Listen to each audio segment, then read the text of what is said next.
सबसे शक्तिशाली भगवान कौन है? सनातन धर्म का अंतिम और उच्चतम सत्य है ब्रह्मा, परमात्मा व निराकार अनंत व शरीर है। वे कोई वस्तु नहीं जिसकी कल्पना की जा सके। उन सनातन ब्राह्मण को किसी छवि के बिना समझना अत्यंत कठिन है। हम मनुष्य उसी को स्वीकार कर सकते हैं जिसे हम दिमाग में विचार कर सके, हृदय से अनुभव कर सके या क्रियाओं से सूचना कर सके। इसलिए निराकार ब्रह्मा ने अपने साकार रूप में 5 देवों को उपासना के लिए निश्चित किया है, जिन्हें पंचदेव कहते हैं। वेद पुराणों में पंचदेवों की उपासना को महाफलदायी और आवश्यक बताया गया है। इनकी सेवा पर ब्रह्मा परमात्मा की उपासना हो जाती है। आखिरकार कौन है वो 5 देव? व्यक्तिगत रूप से उन पांचों का क्या महत्व है, कितने शक्तिशाली हैं? ऐसे ही सभी प्रश्नों का उत्तर जानने के लिए इस वीडियो के अंत तक बने रहे। ऑनलाइन अखबार वाला चैनल में आपका स्वागत है। अगर आपको ये वीडियो पसंद आए तो इसे लाइक और हमारे चैनल को शेयर करना ना भूलें। संसार के निर्माण से पूर्व शुभ ध्वनि ओम अनुवाद हुआ था। ओम ध्वनि के उपरांत उन समान ब्राह्मण से त्रिमूर्ति भगवान ब्रह्मा, भगवान विष्णु और भगवान शिव प्रकट हुए।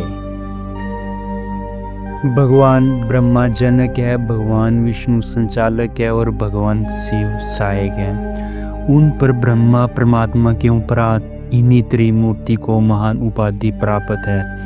परंतु सनातन धर्म के विभिन्न ग्रंथों में साकार रूप में 5 देवों को उपासना के लिए निश्चित किया गया है, जिन्हें पंचदेव कहते हैं। ये पंचदेव है विष्णु, शिव, गणेश, सूर्य और शक्ति पर ब्रह्मा परमात्मा निराकार वे शरीर हैं। अंततः साधारण मनुष्य के लिए उनके स्वरूप का ज्ञान असंभव है। इसलिए निराकार ब्रह्मा ने अपने साकार रूप में 5 देवों को उपासना के लिए निश्चित किया है। पंचदेव में उन सर्वोच्च ब्राह्मण का प्रत्यक्ष रूप है। वेद पुराणों में पंचदेवों की उपासना को महाफलदायी और उसी तरह आवश्यक बताया गया है। जैसे नित्य स्नान को इनकी उपासना से परम ब्रह्मा परमात्मा की उपासना हो जाती है। जो व्यक्ति पूरी श्रद्धा से इन 5 देवों की उपासना करता है, उनका मन सदैव सुंदर और दिमाग से पूर्ण रहता है। ईश्वर तक पहुंचने के 6 मार्ग हैं, या ऐसा कहें उन ईश्वर की उपासना के 6 पथ हैं। और उपासना के उन 6 मार्गों में से एक है अद्वैत, जिसमें माना जाता है कि ब्रह्मा के अतिरिक्त और कुछ सत्य नहीं है। वे निर्गुण हैं, अर्थात कुदरत के 3 गुण सत्व, रज और तम उनमें से नहीं है। इन निराकार पर ब्रह्मा की उपासना की जा सकती है, जिसे निर्गुण उपासना कहते हैं। वही स्वरूप सहित इन 5 देवों की अर्चना को गुणवान उपासना कहते हैं, अर्थात पंचदेव उपासना गुणवान उपासना है। अन्य देवता इन 5 देवों के विभिन्न नाम के रूप हैं, जैसे शलग्राम, लक्ष्मी नारायण, सत्यनारायण, गोविंद देव, सिद्धि विनायक, हनुमान, भवानी, भैरव, शीतला, कामाख्या, अंतरपूर्णा आदि अन्य देवता इन्हीं 5 देवों के रूपांतर और नामांतर हैं।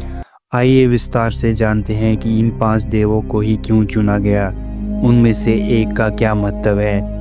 अन्य देवों की अपेक्षा 5 देवों की प्रमुख के 2 कारण हैं। पहला ये कि ये पंचदेव 5 भूतों के मुखिया हैं।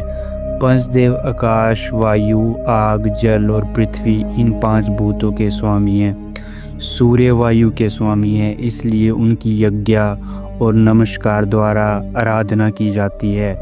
गणेश जल तत्व के स्वामी होने के कारण उनकी पूजा सबसे पहले होती है, क्योंकि सृष्टि में सर्वत्र जल तत्व ही था।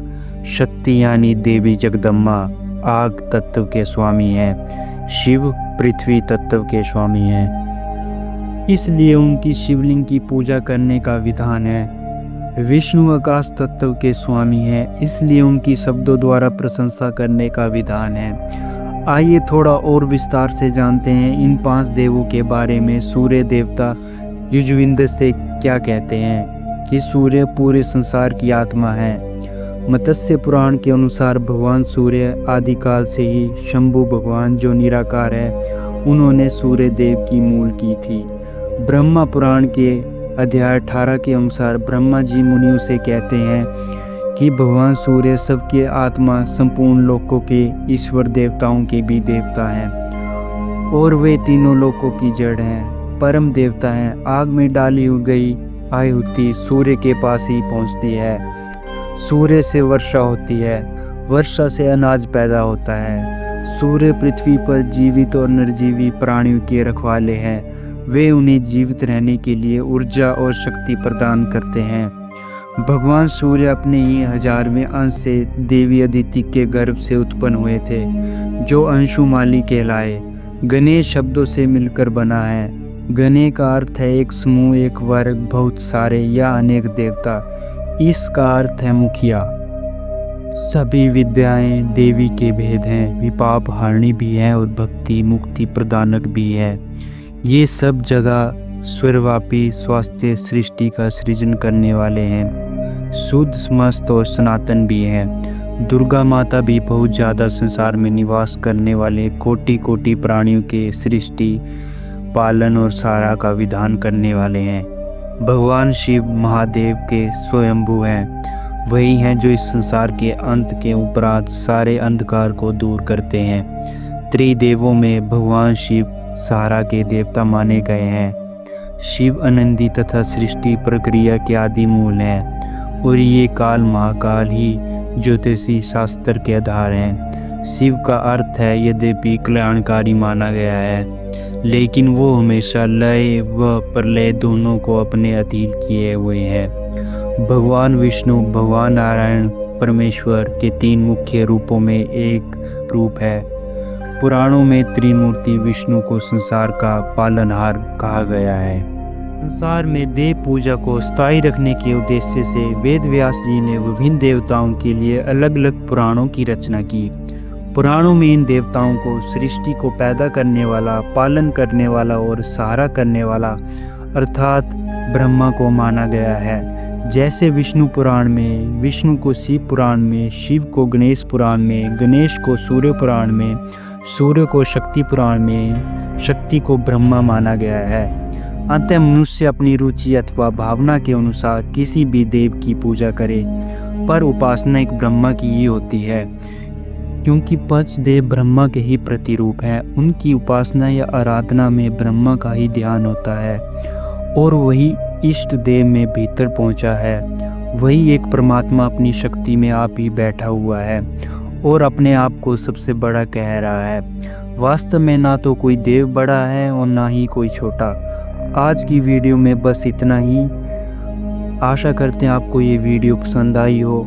दोस्तों, अगर आपको हमारी ये जानकारी पसंद आई हो तो हमें लाइक, शेयर और कमेंट करना ना भूलें। जल्दी ही मुलाकात होगी एक और नई वीडियो के साथ। धन्यवाद।